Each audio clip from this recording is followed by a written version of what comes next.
Hello friends, जय श्री कृष्ण। आप सभी का हमारी यूट्यूब चैनल पे हार्दिक स्वागत है। आज हम आपको पापानकुशा एकादशी की कथा, पूजा विधि, एकादशी का शुभ मुहूर्त, महत्व के बारे में बताएंगे। हिंदू पंचांग के अनुसार प्रत्येक माह की 11वीं तिथि को एकादशी कहा जाता है। एकादशी को भगवान विष्णु को समर्पित तिथि माना जाता है। एक महीने में 2 पक्ष होने के कारण 2 एकादशी होती है, एक शुक्ल पक्ष में तथा दूसरी कृष्ण पक्ष में। इस प्रकार वर्ष में कम से कम 24 एकादशी होती है, परंतु अधिक मास होने की स्थिति में एकादशी की संख्या 26 होती है। एकादशी का उपवास करने वाले भक्त एकादशी के नियमों का कड़ाई से पालन करते हैं तथा अगले दिन सूर्योदय के बाद ही उपवास का समापन करते हैं। एकादशी व्रत के दौरान सभी प्रकार के अनाज का सेवन वर्जित होता है। जो लोग किसी कारणवश एकादशी व्रत नहीं रखते, उन्हें एकादशी के दिन भोजन में चावल का प्रयोग नहीं करना चाहिए तथा झूठ एवं परनिंदा से बचना चाहिए। जो व्यक्ति एकादशी के दिन विष्णु सहस्त्र नाम का पाठ करता है, उस पर भगवान विष्णु की विशेष कृपा होती है। अश्विन मास के शुक्ल पक्ष की एकादशी को पापानकुशा एकादशी का व्रत किया जाता है। इस बार पापानकुशा एकादशी 27 अक्टूबर को है। मान्यता है कि अगर एकादशी व्रत किया जाए तो व्यक्ति अपने अशुभ संस्कारों को भी नष्ट कर सकता है। इस एकादशी का महत्व खुद भगवान श्री कृष्ण ने धर्मराज युधिष्ठिर को बतलाया था। इस एकादशी पर भगवान पद्मनाभ की विधिवत पूजा अर्चना की जाती है। पाप रूपी हाथी को व्रत के पुण्य रूपी अंकुश से बेधने के कारण ही इसका नाम पापानकुशा एकादशी हुआ। इस दिन मौन रहकर भगवत स्मरण तथा भजन कीर्तन करने का विधान है। इस प्रकार भगवान की आराधना करने से मन शुद्ध होता है और मनुष्य में सद्गुणों का समावेश होता है। धार्मिक मान्यताओं के अनुसार इस एकादशी का व्रत करने से मनुष्य को कठिन तपस्या के बराबर पुण्य मिलता है। इस व्रत को करने से सूर्य यज्ञ और तप के समान फल की प्राप्ति होती है। एकादशी व्रत का बहुत ही महत्व माना गया है। इस व्रत को नियम और निष्ठा के साथ करने से मनुष्य के पाप कर्मों का नाश होता है।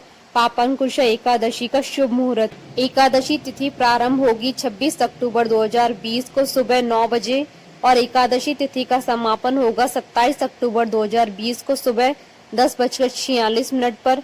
व्रत के पारण का शुभ मुहूर्त 28 अक्टूबर 2020 को सुबह 6:30 से लेकर 8:44 तक रहेगा। पूजा विधि। इस व्रत के नियमों का पालन एक दिन पूर्व यानी दशमी तिथि से ही करना चाहिए। दशमी पर 7 तरह के अनाज, इसमें गेहूं, उड़द, मूंग, चना, जौ, चावल, मसूर की दाल नहीं खानी चाहिए, क्योंकि इन सातों धान्य की पूजा एकादशी के दिन की जाती है। एकादशी तिथि पर प्रातः काल उठकर स्नान आदि के बाद व्रत का संकल्प लेना चाहिए। संकल्प लेने के पश्चात घट स्थापना करनी चाहिए और कलश पर भगवान विष्णु की मूर्ति रखकर पूजा करनी चाहिए। इसके बाद विष्णु सहस्त्र नाम का पाठ करना चाहिए। व्रत के अगले दिन द्वादशी तिथि को ब्राह्मणों को भोजन और अन्न का दान करने के बाद ही व्रत खोलें। पापानकुशा एकादशी व्रत कथा। युधिष्ठिर कहने लगे कि हे जगदीश्वर, अब आप मुझे अश्विन क्वार माह के शुक्ल पक्ष की एकादशी के विषय में बतलाइए। इस एकादशी का क्या नाम है तथा इसके व्रत का क्या विधान है? इसका व्रत करने से किस फल की प्राप्ति होती है? कृपया ये सब विधान पूर्वक कहिए। भगवान श्री कृष्ण ने कहा, हे कुंती नंदन, अश्विन माह के शुक्ल पक्ष की एकादशी का नाम पापानकुशा एकादशी है। इसका व्रत करने से सभी पाप नष्ट हो जाते हैं तथा व्रत करने वाला अक्षय पुण्य का भागी होता है। अश्विन शुक्ल एकादशी के दिन इच्छित फल की प्राप्ति के लिए भगवान विष्णु का पूजन करना चाहिए। इस पूजन के द्वारा मनुष्य को स्वर्ग लोक की प्राप्ति होती है। हे युधिष्ठिर, जो मनुष्य कठिन तपस्याओं द्वारा फल की प्राप्ति करते हैं, वह फल इस एकादशी के दिन क्षीर सागर में शेष नाग पर शयन करने वाले भगवान विष्णु को नमस्कार कर देने से मिल जाता है और मनुष्य को यम के दुख भी नहीं भोगने पड़ते हैं। मनुष्य को पापों से बचने का दृढ़ संकल्प करना चाहिए। भगवान विष्णु का ध्यान स्मरण किसी भी रूप में करना सुखदायक है और पाप नाशक है, परंतु पापानकुशा एकादशी के दिन प्रभु का स्मरण कीर्तन सभी कलेशों व पापों का शमन कर देता है। प्राचीन समय में विंध्य पर्वत पर क्रोधन नामक एक बहेलिया रहता था। वह बहुत बड़ा क्रूर था। उसका सारा जीवन हिंसा, लूटपाट, मद्यपान और गलत संगति पाप कर्मों में बीता।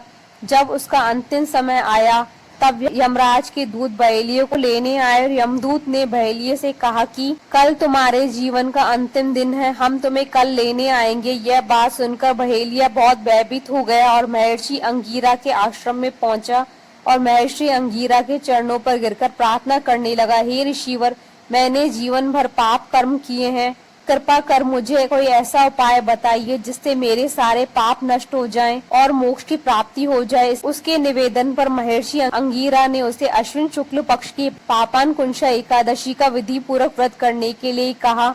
महर्षि अंगीरा के कहे अनुसार उस बहेलिये ने यह व्रत किया और किए गए सारे पापों से छुटकारा पा लिया। उस व्रत पूजन के बल से भगवान की कृपा से वह विष्णु लोक को गया। जब यमराज की यमदूत ने इस चमत्कार को देखा तो वह बहेलियों को बिना लिए यमलोक वापस लौट गए। बोलिए भगवान विष्णु की जय, सनातन धर्म की जय। आशा करती हूँ कि आपको पापान कुंशा एकादशी की कथा, शुभ मुहूर्त और महत्व का ये वीडियो पसंद आया होगा। तो आप इस वीडियो को अधिक से अधिक लाइक और शेयर कीजिएगा ताकि सभी भक्तों को इस वीडियो का लाभ प्राप्त हो सके। आप हमारे चैनल को सब्सक्राइब जरूर कीजिएगा अगर अब तक नहीं किया है तो, ताकि आप और हम कनेक्टेड रहें। जय श्री कृष्णा।